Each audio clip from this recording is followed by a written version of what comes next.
I just finished reading The SS by Time Life Books, and here's my book review. In this book review, I'll be hitting on 3 certain sections that stood out to me the most. I won't be covering every single thing within the book, but these are the most that stood out to me. Overview of the book.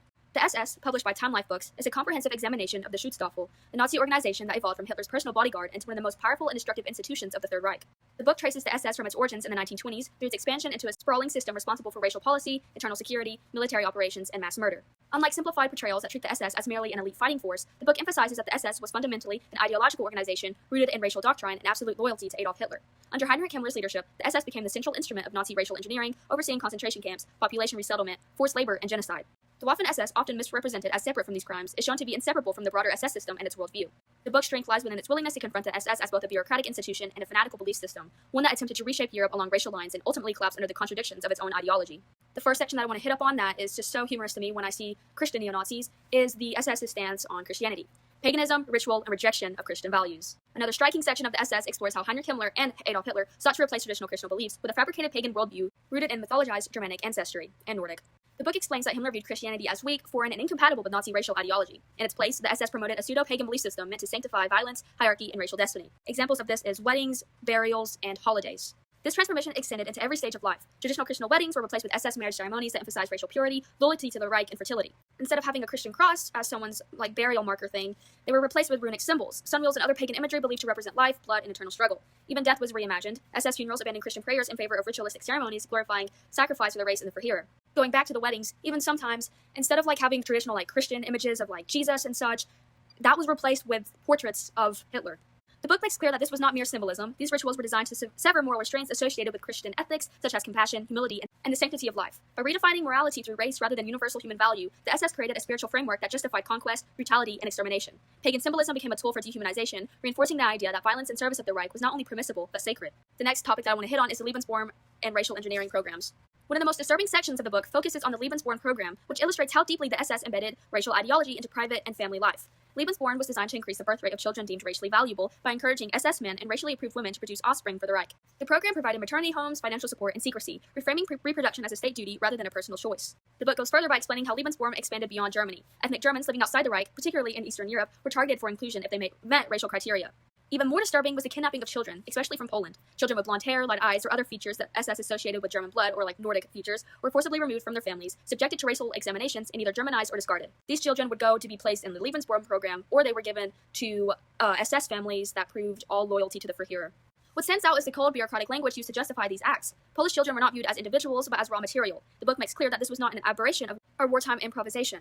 It was central to SS racial policy and reflects the regime's intent to destroy Polish society, or Eastern European, while selectively extracting what it believed could be salvaged for Germany. Another section is the collapse of SS racial purity in the Waffen-SS. This is oh my god, this makes so much sense, because I actually didn't know this before. So one thing that a lot of neo-Nazis try to do, especially Eastern European neo-Nazis, they try to say, oh well, I had family serve in the SS or in the German military, or oh, I'm Polish, I could have served. No, that's not exactly true. It's not exactly the truth. Toward the end of the book, the narrative shifts to the unraveling of the Waffen-SS's founding principles. Originally conceived as a racially pure elite German fighting force, the Waffen-SS was built on the belief that only Aryans were fit to defend and expand the Reich. Himmler repeatedly emphasized racial purity as both a military and moral necessity. However, as the war turned against Germany and casualties mounted, this ideology became unsustainable. The book documents how the Waffen-SS increasingly recruited non-German and non-Aryan personnel, including Slavs, Muslims from the Balkans, and other groups previously labeled inferior or subhuman. This was not a sign of ideological enlightenment, but of desperation. Emphasis on that. The book is explicit. These recruits were never considered equals. Slavs in particular, whom Himmler openly despised, were admitted only because Germany was losing the war. Their inclusion directly contradicted years of SS propaganda and exposed the hypocrisy at the heart of Nazi racial doctrine. This section is especially important in countering modern historical distortions. The book clearly states that while individuals from places like Poland ended up in the SS units, this occurred under coercion, extreme circumstances, or late war manpower shortages. The Nazi regime never regarded Poles as equals or partners. Hitler's long-term goal was their destruction. Only Eastern Europeans deemed to possess German blood were ever considered human within Nazi racial logic, not Eastern Europeans as a whole, despite claims made by contemporary pro-Nazi apologists. Personal reflection as a Jewish reader.